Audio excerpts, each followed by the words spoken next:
नमस्कार दोस्तों। अगर आप लोगों के हमारे गीत अच्छे लगे तो ज़रूर आप सब्सक्राइब कीजिएगा, कमेंट कीजिएगा और लाइक कीजिएगा। बहुत-बहुत धन्यवाद। और हम लोग एक शादी विवाह गीत गाने जा रहे हैं, ज़रूर सुनिएगा।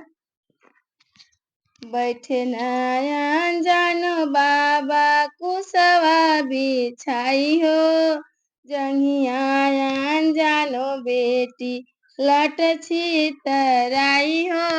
जंघियायन जानो बेटी लट छितराई हो। बैठे नयन जानो बाबा कुशवा बिछाई हो, जंघियायन जानो बेटी लट छितराई हो।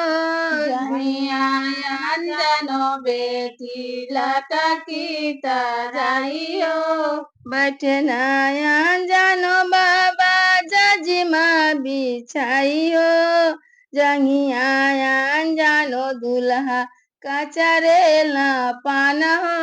जंघियायन जानो दुल्हा कचरेला पान हो। जंघियायन जानो दुल्हा कचरेला पान हो। जंघियायन जानो दुल्हा कचरेला पान हो। एक बीरा फेंकलो रे, दुई बीरा फेंकलो रे, तीसर बीरा फेंकलो में सुबैया दे के पास हो। तीसरा बेरा फेंकलो सुबैया दे के पास हो। तीसर बीरा फेंकलो में सुबैया दे के पास हो। तीसर बीरा फेंकलो सुबैया दे के पास हो।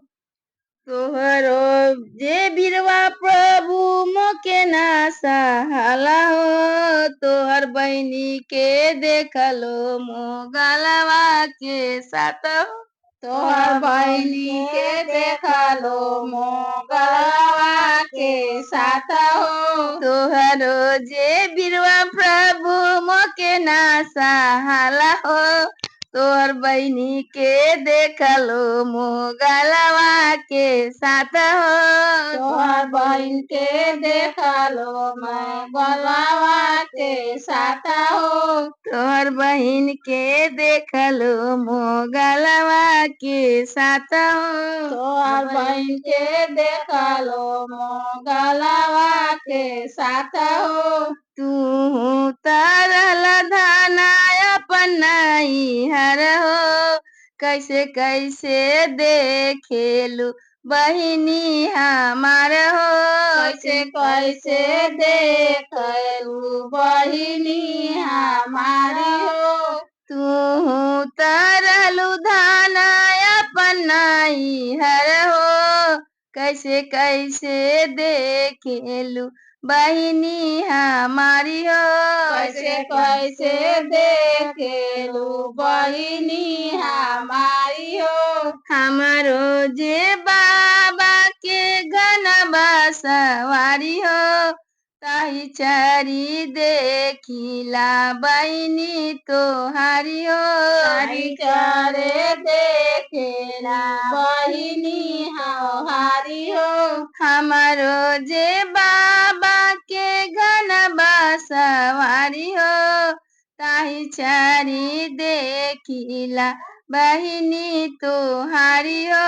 ताही चारे देखेला बहिनी तोहारी हो। लामी लामी बसवा के छोटी छोटी पोर हो, ताही चारी देखिला बहिनी तोहारी हो। ताही चारे देखेला बहिनी तोहारी हो। लामी लामी बसवा के छोटी छोटी पोर हो, ताही चारी देखिला बहिनी तोहारी हो। ताही चारे देखेला बहिनी तोहारी हो। ताही चारी देखिला बहिनी तोहारी हो। ताही चारे देखेला बहिनी तो